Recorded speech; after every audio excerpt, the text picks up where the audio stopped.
When lifting a vehicle, never work under it until it has been secured with wheel blocks and securely positioned on jack stands. A hydraulic jack alone is never enough.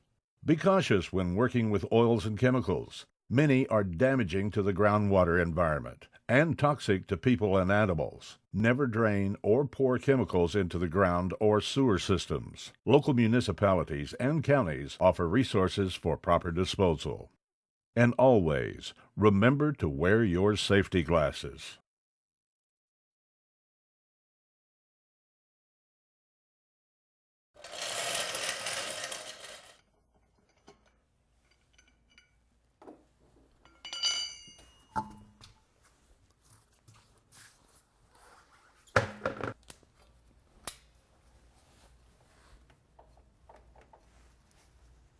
Before we actually take anything apart, this is a good time to do a good visual inspection of the brake system.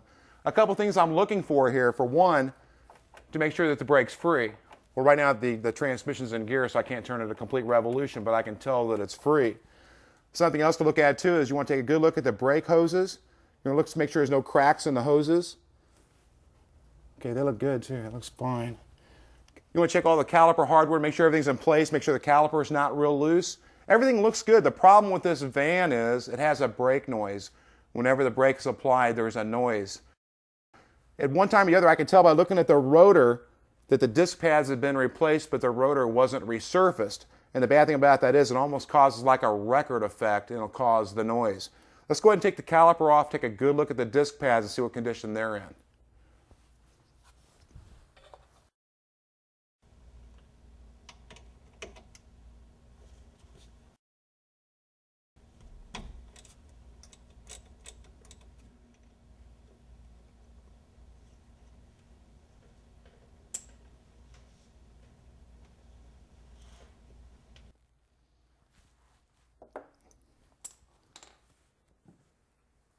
This is an anti-rattle clip. It stops the caliper from rattling on its mount. You want to pay close attention to how it's positioned here, because when you put it back in place, you're going to need to know where it goes. This just snaps out of its hole.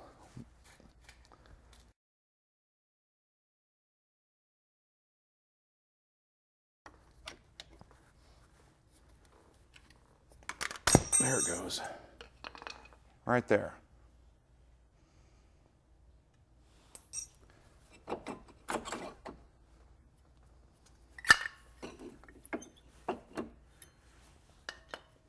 Okay, there's our caliper. Here's our disc pads. I really want to take a good look at the disc pads to see the condition that they're in. They still have a lot of the friction material still left on it, but as you can see, they're actually flaking on the edges. And that again is because the rotors weren't surfaced when these were installed. Even though the pads still have life remaining on it, they're basically destroyed. In order to get rid of the noise, we'll have to replace the pads, and we're also going to have to replace these rotors. You can see we have quite a bit of distance before we get to our wear indicator, before it starts making a noise. And that's another thing too. This is making a noise because the rotor wasn't surfaced the last time. Something else that'll cause a noise too is that this is a wear indicator is what this is. This little tab. Whenever this little tab comes into contact, because the friction material wears down to that point, it alerts the driver that it's time to replace the disc pads. And it does that before this is actually contacts to be metal to metal. What it'll do is it'll make a noise, and as soon as you hit the brake, the noise will stop. You let off the brake, you'll hear the noise again. You'll notice it mostly at low speeds. If you hear a real harsh grinding sound, it's too late. You've already went metal to metal with it, and chances are you're going to need to replace the disc pads and the rotors. The next thing I need to do now is go ahead and take the caliper bracket off. Then I'm going to take the rotor off.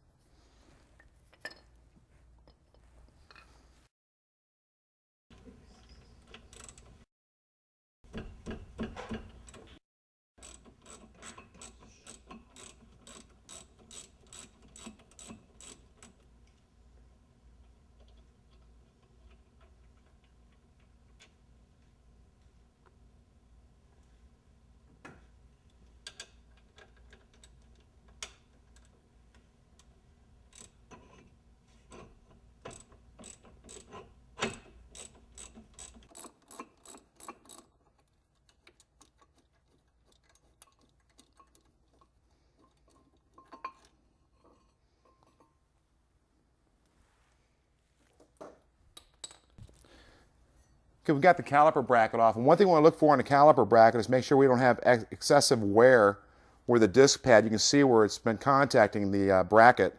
You want to check, make sure it's not grooved. If it was, you'd have to replace this bracket. It looks good. It's a little dirty and hasn't had grease in a while, but we'll take care of that when we put it back together. The next thing we want to do is we want to go ahead and take the rotor off. Before I do that, though, I've got the caliper just sitting on top of the rotor. I don't want the caliper to be hanging by the hose. If I do, it'll actually damage the inside of the hose. This is a good time just to take just a regular piece of wire. We can attach it to our spring on our coils, our strut here, and we'll just go ahead and hang it up, get it out of our way. We'll be working on it later, but for right now, that'll get it out of the way for us.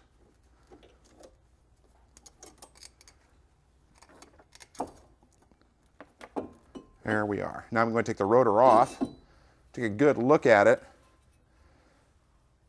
It's not grooved too bad on the inside, but on the outside it definitely is. Now here's where you need to make a decision. There's two ways to take care of this. One way is we can resurface the rotor. What you basically do is you turn it down on a lathe and resurface it. And the way that you determine whether or not it's able to be resurfaced is the thickness of the rotor. You'd actually measure the thickness.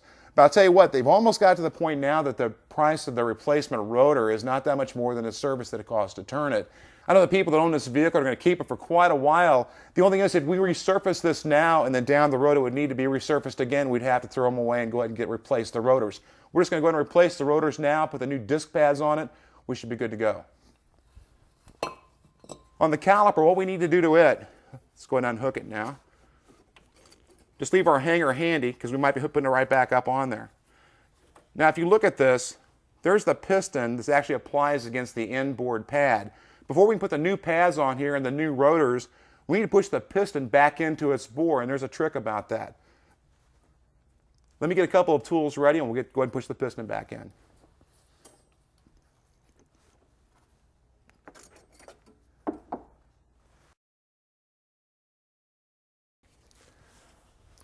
Okay, back at our caliper, what we want to do, we need to push the piston back in. In order to do that, there's one thing to keep in mind. Right here at this friction point where the inboard pad and the outboard pad meet the rotor, that's where the excessive heat is. After a period of time, that heat's going to transfer from the piston into the caliper bore, and this fluid's been in there for a long time. You don't want to push the piston back in and allow that fluid to go back up through the hose, back up into the brake system. This is really important on ABS, analog brake system, because they have such small orifices in a lot of the components. What we want to do, when we push the piston back in, we want to expel the old fluid right from the bleeder screw. Now to do that, it's real simple. What we'll do, we use a C-clamp. Let's go ahead and open it up. Put the threaded in. I can go right into the hole of the caliper piston and get it set. You don't want to tighten it right now. We just want to get it set into place. Just a little bit of pressure, just like that. Now it's to the point, I'll go ahead and open up the bleeder screw.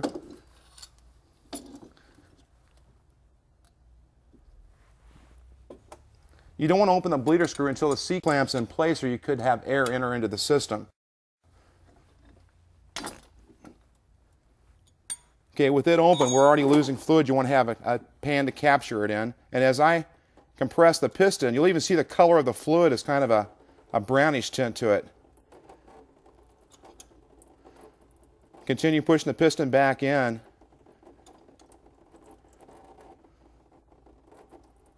Now all that fluid would have been forced up into the system. Okay, we get to the very bottom like that. You don't want to over tighten it. Just hold it like that and go ahead and tighten your bleeder back up.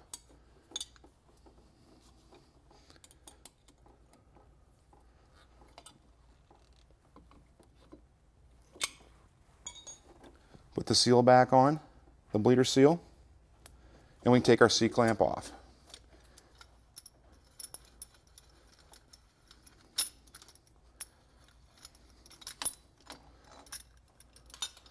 The next service we want to do to the caliper and also the mounting hub and the bracketry, we're going to take some brake cleaner, spray everything down real well, get it all cleaned up, and we'll be ready to put our new parts on.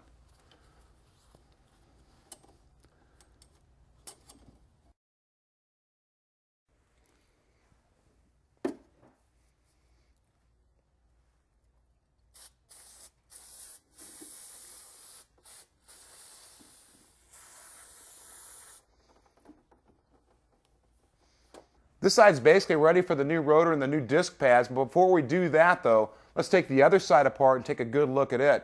Because you want to replace these in pairs. We're automatically going to replace both rotors because we're replacing this one. You automatically replace both disc pads on both sides, all 4 disc pads. But if we have a caliper on the other side that's defective, we'll have to replace that caliper and this one because you have to replace them in pairs. Let's go ahead and get everything ready and take the other side apart.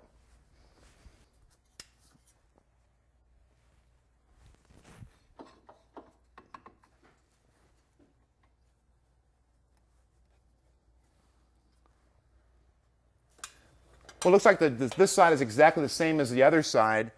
Our rotor's free, so it tells us our caliper isn't binding. We have the same groove problem with the rotor, so this rotor needs to be replaced.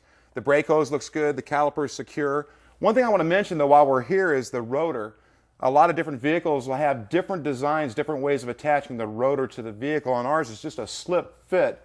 Some cases, when this really rusts up, you may have to tap the back side of the rotor to release it. And if you do that, you want to use like a plastic tip or a rubber hammer so you don't damage the surface if you're planning on reusing the rotor. The information on this can be found in your repair manual. You have the repair manual for your application. It'll also have useful information like the torque specifications for all of our fasteners, the torque specifications for our wheel and tire. What we need to do next is go ahead and take this side apart, clean it all up, and then we start putting the new parts on.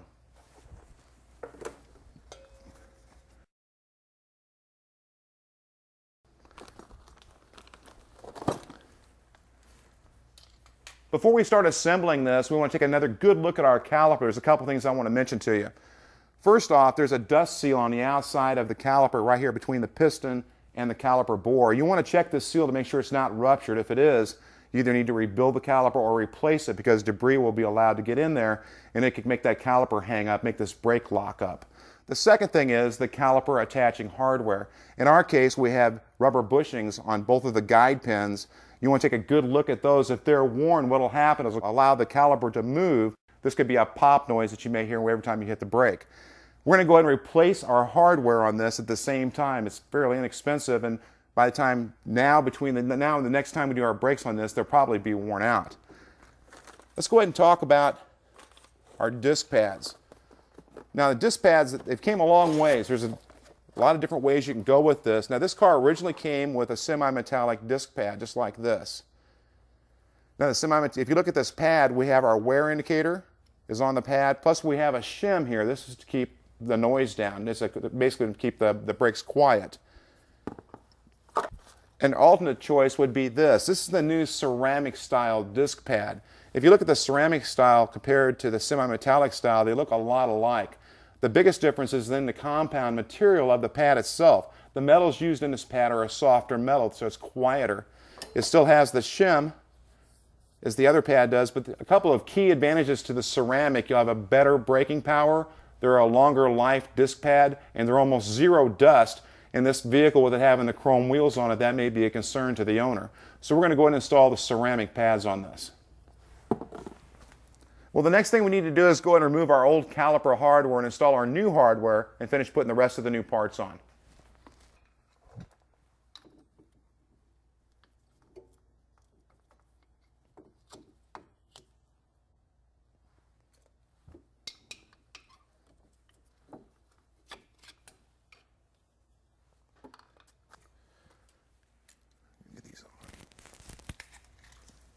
One thing you want to keep in mind also on this, you want to use the lubricant. You have to use the right type brake lubricant. This is meant for high heat, meant for the brake system. On our bushings, I want to go ahead and lubricate those before I put them back into the caliper. And there'll be several places on here that are contact points that you need to lubricate. If you're not sure, you can refer back to your service manual. It'll tell you what you need to do.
Okay.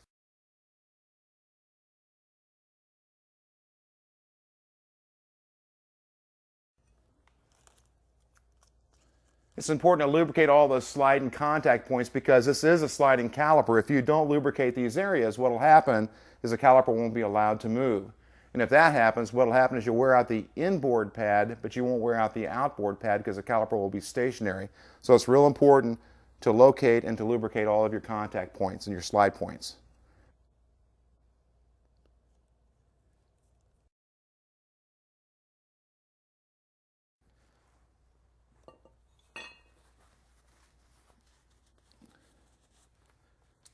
Okay.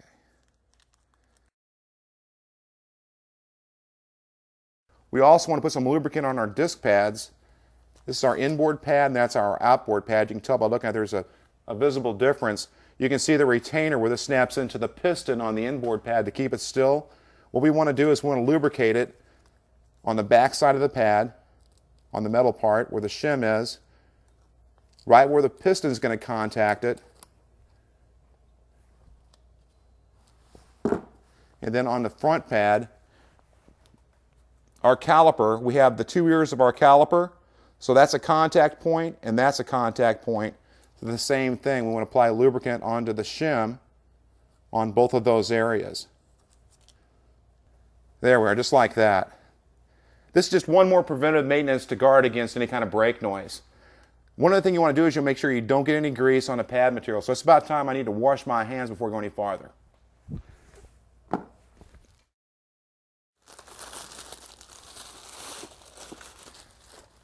Okay, this is our replacement rotor, and if you look at this, it's already been surfaced and balanced, and it also has been machined so it's low noise. You can see the crosshatch pattern on it. One thing you want to do though before you put this on the vehicle, there's a protective film on this, like an oil film to stop it from any surface rust while sitting on the shelf. We want to take some brake cleaner and go ahead and wash this off before we put it on the vehicle. Let's go ahead and do that.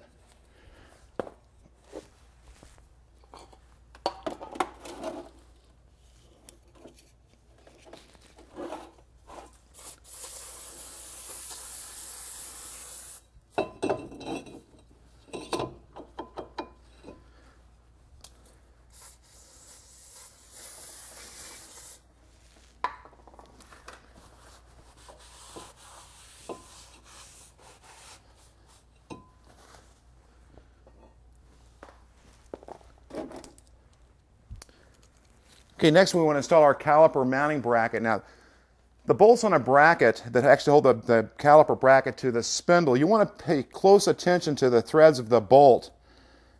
If you look at the threads, you'll see this even has like a bluish tint there. That tells me that this had Loctite on the bolts when they were put in there. Something else, this is a good time to go ahead and check your manual to see what it says. Some of the bolts are even torqued to yield where they're only a one-time use. If that's the case, at the same time you replace the rotors and the disc pad, you have to replace these bolts. In our case, all we need to do is put the Loctite on there. These also have to be torqued to a certain specification, which is also in our manual. Now on the Loctite, the two common types out there, it's red and blue. Basically, it's the color of the Loctite liquid that's inside the bottle, but the red is high strength and the blue is medium strength. You want to make sure you go back with the correct type of Loctite. If you're not sure, if there's no Loctite on the bolts holding the caliper bracket on there, just go ahead and put the blue Loctite on there, just better safe than sorry.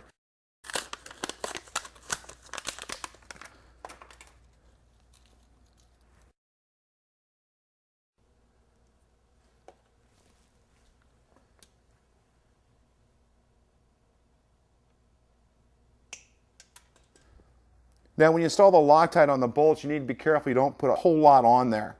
Just run across the threads of the bolt just like that. That'll be fine. And then we want to do the same to the other bolt. Something else too, whenever you put the Loctite on the bolts, you need to go ahead and assemble this together, because if you don't, the effectiveness of the Loctite won't be there. Let's go ahead and put this on.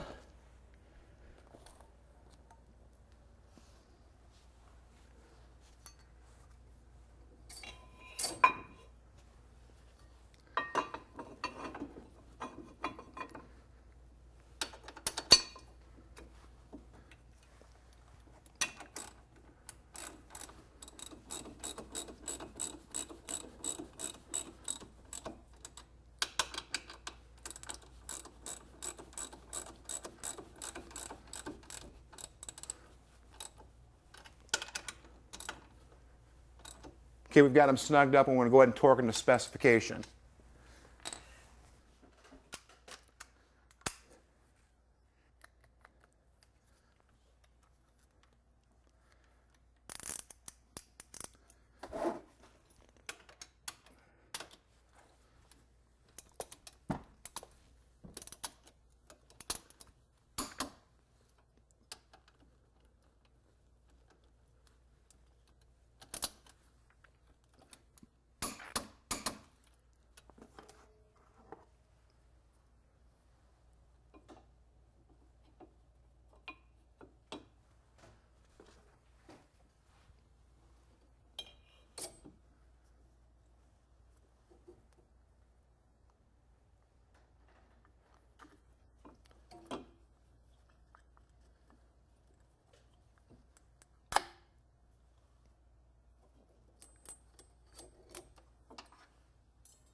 The two mounting bolts for the caliper are actually slide pins. If you look at the bolt real close, you can see that it's threaded on one part, and then we have a smooth surface on the second part.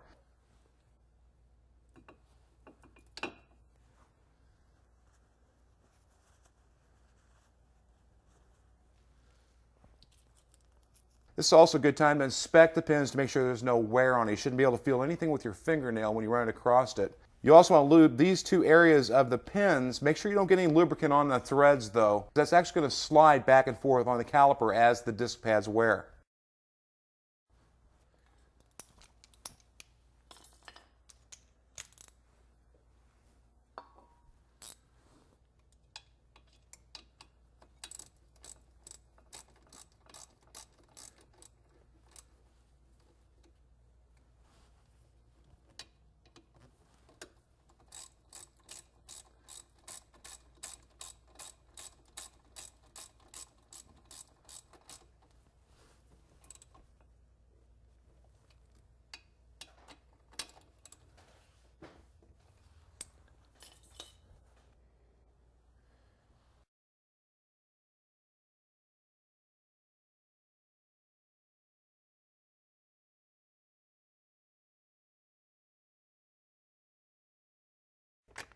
Okay, that's in place.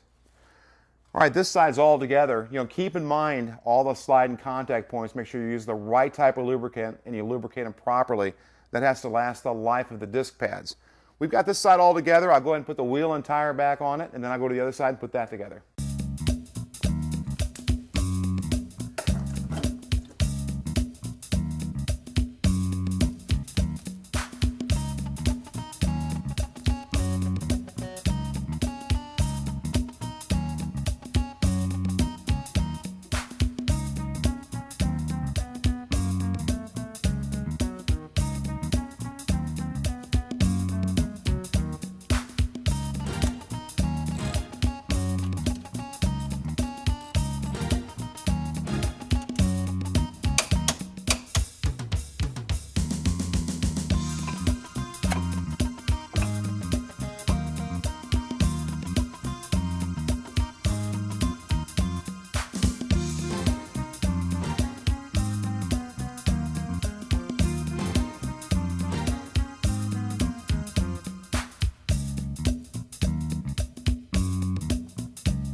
Next thing we need to do is go ahead and let the van down off of the jack stands, and we want to torque our lug nuts. We want to torque the lug nuts because if they're over tightened, there's a good chance it could warp the brand new rotors we just installed. If they're not tight enough, then the wheel could come loose.